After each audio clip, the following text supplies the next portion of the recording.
नमस्कार साथियों, आज हम डेटा टेबल पे काम करना देखेंगे। डेटा टेबल में कैसे कुछ काम आसान होता है। तो ये जो देख रहे हैं ये एक टेबल है और यहाँ पर मैंने डेटा टेबल का जो लाइब्रेरी है CSS फाइल और जावास्क्रिप्ट फाइल वो लगाया हुआ है। उसके द्वारा हम लोगों को यहाँ पर कॉपी करने का ऑप्शन मिलता है। CSV फाइल में कन्वर्ट कर सकते हैं। पूरा जो डेटा का ये टेबल है वो उस डेटा को एक्सेल में कन्वर्ट कर सकते हैं। जैसे मैं एक्सेल में क्लिक करता हूँ तो यहाँ पर देख रहे हैं एक्सेल में ये सेव हो रहा है। PDF में करना चाहें तो PDF फाइल में कन्वर्ट हो रहा है। ये पूरा डेटा जो टेबल है वह टेबल है उसका पूरा डेटा, और इसको हम प्रिंट भी कर सकते हैं। तो इस तरीके का पूरा ऑप्शन बहुत सारा इसमें काफ़ी इजी करके दिया हुआ है। ये सब चीज़ जो होता है लाइब्रेरी के माध्यम से होता है। और यहाँ पर आपको पेजिनेशन भी मिल जाता है। जैसे कि यहाँ पर आप पेजिनेशन देख रहे हैं तो पेजिनेशन भी काम करता है। और यहाँ पर आप पूरा जो टेबल का डेटा है उससे आप सर्च भी कर सकते हैं। जैसे कि मैं यहाँ पर डेवलपर लिख के सर्च करना चाहूँ तो ये डेवलपर भी यहाँ पर आ जाएगा। जहाँ पर डेवलपर लिखा है तो उसमें देखो ये जहाँ पर डेवलपर लिखा है वो डेवलपर यहाँ पर आ गया। तो इस तरीके से ये चीज़ है। तो इसको हम लोग बनाएंगे, कैसे बनाएंगे वो फ्रेश देखते हैं। तो यहाँ पर तो मैंने ये पहले से बना के रखा हुआ है। अब इसको हम फ्रेश से बनाते हैं। क्या कुछ हमको लगता है वो हम चेक करते हैं। एक प्रोजेक्ट क्रिएट कर लेते हैं सबसे पहले अपने डेस्कटॉप पे।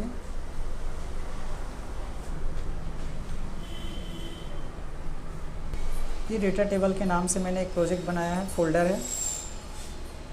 इसके अंदर हमने एक इंडेक्स नाम का फाइल बनाया है, index.html, और इसको हम लोग सबलाइन में ओपन कर लेते हैं। प्रोजेक्ट मेरा डेस्कटॉप में है। डेस्कटॉप में ये डेटा टेबल के नाम से, तो इसको मैंने सेलेक्ट कर लिया। अब सेलेक्ट करके यहाँ पर आते हैं और यहाँ पर हम लोग HTML का पूरा स्ट्रक्चर लिख लेते हैं। तो ये मैंने HTML का पूरा स्ट्रक्चर लिख लिया। डेटा टेबल,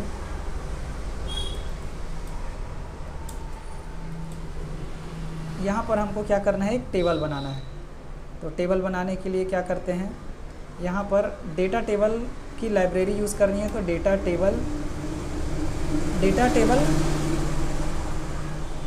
टेबल में सर्च करता हूँ पहले डेटा टेबल। तो यहाँ से हमको लाइब्रेरी लेनी है। लाइब्रेरी कौन सी होगी, ये जो देख रहे हैं वो आप, ये है लाइब्रेरी।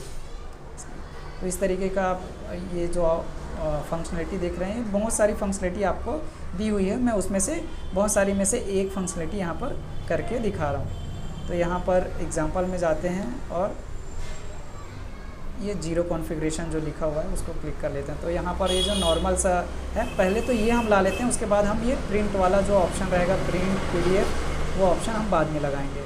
सबसे पहले इस तरीके की चीज़ें लगा लें। तो इसके लिए क्या करना होगा, जावास्क्रिप्ट jQuery की लाइब्रेरी लगानी होगी और डाटा टेबल की लाइब्रेरी लगानी होगी। ये जावास्क्रिप्ट की फाइल होगी, फाइल्स हैं। तो इसको हम लोग कॉपी करके जावास्क्रिप्ट का कोड जो जहाँ पर लगाना होता है वहाँ लगा लेते हैं। तो बॉडी के ख़त्म होने से पहले वहाँ पर उसको हम लगा लेते हैं स्क्रिप्ट टैग के अंदर में। ध्यान यहाँ पर ये देना है कि आपको डेटा टेबल की लाइब्रेरी बाद में लगानी है और jQuery की पहली लगानी है, ये ध्यान रखना है। अब यहाँ पर क्या करते हैं, एक टेबल लगा लेते हैं। तो टेबल का कोड हमको यहाँ पर से मिल जाएगा। ये एक टेबल का कोड है। टेबल ऐसे भी अपने को लगाना था तो हम यहाँ पर से एक टेबल का कोड पूरा कॉपी कर लेते हैं।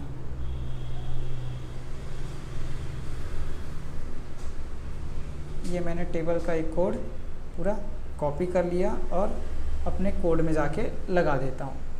और अभी मैंने जावास्क्रिप्ट लगाया है और HTML का टेबल बनाया है। यहाँ पर अपने को इसका डिज़ाइन है वो भी तो बदलना पड़ेगा। तो उसके लिए अपने को जावास्क्रिप्ट का हो गया। अब और इसमें क्या चीज़ ज़रूरत पड़ेगी हमको, CSS की। तो CSS के लिए हमको यहाँ पर डेटा टेबल का, जैसे ये डिज़ाइन आपको दिख रहा है, इसमें जो कलर दिख रहा है, तो कलर के लिए तो आपको एक फ़ाइल लगानी होगी CSS की, जो कि बूटस्ट्रैप की है। ये बूटस्ट्रैप की नहीं, ये डाटा टेबल की है। तो डाटा टेबल का CSS फाइल भी लगा लेते हैं। तो उसके लिए हमको यहाँ पर हेड टैग के अंदर में लिंक href करके हम लोग लगा लेते हैं। अब देखते हैं रन करके कि हमारा फाइल जो है प्रॉपर काम कर रहा है कि नहीं। इसको डबल क्लिक करते हैं। ये हमारा डिज़ाइन अभी इसमें CSS आया नहीं है शायद, तो ये टेबल तो आ गया और कोई भी चीज़ इसमें नहीं आ रही है। इसमें एक चीज़ छूटा हुआ है। क्या चीज़ छूटा हुआ है? जब हमने यहाँ पर से लिया जावास्क्रिप्ट, तो जावास्क्रिप्ट का ये लाइब्रेरीज़ वगैरह लगाना है, ये तो हमने लगा लिया। HTML का जो रिक्वायरमेंट है, टेबल एक चाहिए तो टेबल भी लगा लिए हैं, CSS भी लगा लिए हैं, लेकिन एक चीज़ छूट गया है। क्या चीज़ छूट गया है? कि वो टेबल में डाटा टेबल लगाना है, पता कैसे चलेगा? तो ये अपने को रेडी फंक्शन में टारगेट करना होगा उस टेबल की ID को। तो ये जो टेबल हम बनाए हैं उसमें ये ID लगा हुआ है एग्जाम्पल करके। आप जो भी नाम चेंज करना चाहें कर सकते हैं। एक मिनट ये दिखाता हूँ आपको।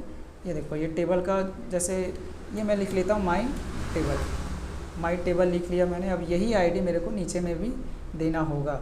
और ये जो कोड लिखने वाले हैं हम कहाँ पर लिखेंगे?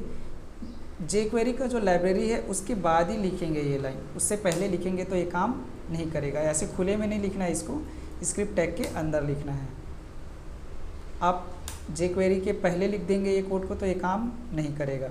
और यहाँ पर क्या लिखना है? माई टेबल। ये माई टेबल हो गया। अब यहाँ पर हम लोग फिर से रिफ़्रेश करते हैं तो यहाँ पर देखो पेजिनेशन भी आ गया। ये पेजिनेशन भी काम कर रहा है। और यहाँ पर आप ऐसे नाम के हिसाब से आप इसको असेंडिंग डिसेंडिंग ऑर्डर में कर सकते हैं। ऑफिस को भी असेंडिंग डिसेंडिंग ऑर्डर में कर सकते हैं। एज को भी असेंडिंग डिसेंडिंग ऑर्डर में कर सकते हैं। सभी चीज़ों को आप असेंडिंग डिसेंडिंग ऑर्डर में कर सकते हैं। पेजिनेशन भी आ गया। सर्च भी कर सकते हैं। जैसे मैं यहाँ पर जूनियर करके लिखता हूँ, जूनियर, तो यहाँ पर आप सर्च भी देख लिए। अब यहाँ पर हमको क्या लगाना है? प्रिंट कर सकते हैं, PDF बटन लगाना है, एक्सेल में कन्वर्ट करना है, CSV में कन्वर्ट करना है। उसके लिए क्या करना होगा? हमको कुछ और लाइब्रेरीज़ लगानी होगी। कहाँ से लगाएंगे? तो यहाँ पर हम जाते हैं, यहीं पर से हमको मिल जाएगा। एक बार मैं फिर से आ जाता हूँ। यहाँ पर मैं डेटा टेबल प्रिंट PDF करके मैं सर्च कर लेता हूँ। डेटा टेबल की वेबसाइट में भी मिल जाएगा, लेकिन मैं वहाँ से सर्च करके आता हूँ गूगल से, तो मुझे डायरेक्ट टू डायरेक्ट वो इस पेज में ले आता है। तो ये मैं पहुँच गया। मुझे ऐसे ही चाहिए कॉपी करने का ऑप्शन, CSV में कन्वर्ट करने का, एक्सेल में कन्वर्ट करने का, PDF में या प्रिंट करने का, ये सारे ऑप्शन मुझे चाहिए अपने पेज में। तो उसके लिए क्या करना होगा? जो हमने अभी कोड लिखा है उसमें थोड़ा सा ऐड करना होगा। क्या ऐड करना होगा? इन चीज़ों को, जैसे मुझे केवल कॉपी चाहिए तो मैं ये कॉपी को बस लिखूँगा। मुझे केवल CSV का ऑप्शन चाहिए तो CSV लिखूँगा। केवल मुझे एक्सेल में कन्वर्ट करना है तो एक्सेल में लिखूँगा। PDF में कन्वर्ट करना है तो PDF में, या प्रिंट बस चाहिए तो प्रिंट बस, और मुझे सभी चाहिए तो मैं सभी को लिख सकता हूँ। तो इतने पार्ट को हमको कॉपी करना है और कॉपी करके अपने कोड में लगा देना है। कहाँ पर लगाना है? ये जो हमने डेटा टेबल, ये एक फंक्शन है, ये फंक्शन कहाँ पर लिखा हुआ है? इस वाले कोड में लिखा हुआ है, इस वाले लाइब्रेरी में।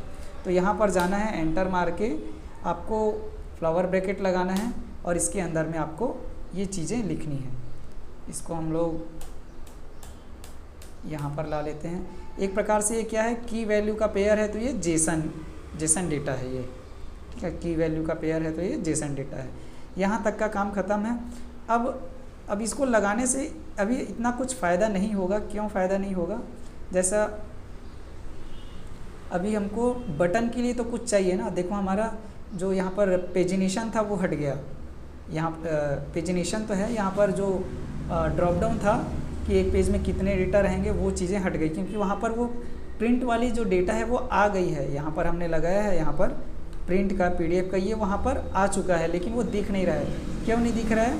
क्योंकि उसको दिखाने के लिए आपको फिर से CSS लगाने होंगे। वो CSS कहाँ से मिलेंगे? यहाँ से मिलेंगे। ये जो पेजिनेशन है, सर्च बटन है, उसके लिए तो ऊपर वाला CSS है, और ये नीचे वाला CSS लगाने से हमको बटन जो है वो मिल जाएंगे। तो उसके लिए क्या करना होगा?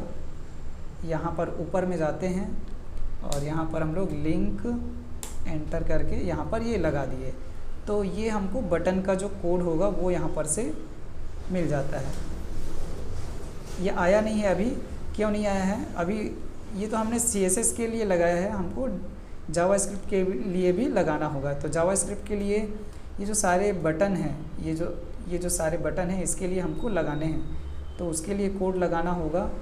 तो उसके लिए कोड हमको यहाँ पर से मिलेगा। इतनी सारे हमने ये दो लाइन की कोड तो लगाई हुई है, 2 लाइब्रेरी लगाई हुई है। ये बाकी चीज़ें भी हमको लगानी हैं। तो ये पूरी चीज़ें मैंने अपने पुराने कोड में लगाई हुई है, वहाँ से मैं उठा लेता हूँ। ये जैसे ये मैंने पुराने कोड में अपने लगाया हुआ था, वहाँ से मैं उठा के वहाँ पर लगा के दिखा देता हूँ। तो यहाँ पर मैंने लगाया हुआ है, ये मैंने कॉपी किया वहाँ से और अपने कोड में लगा दिया। कहाँ पर लगाना है? जो हमने 2 लाइब्रेरी लगाई हुई है, jQuery की और डेटा टेबल की, उसके ठीक नीचे लगा देना है। ये लगा दिए। अब सेव करके चेक करते हैं हमारा जो वर्क है वो काम कर रहा है क्या। तो यहाँ पर हमारा ये कॉपी का ऑप्शन आ गया, कॉपी हो गया। CSV का ऑप्शन भी आ गया, ये देखो CSV में कन्वर्ट हो गया, ये सेव हो गया फाइल।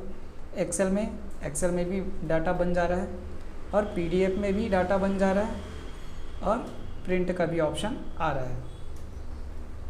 तो इस तरीके से हमने देखा कि डेटा टेबल का यूज़ करके हम बहुत सारे ऑप्शन अपने पेज में लगा सकते हैं। इस वीडियो में इतना ही, धन्यवाद।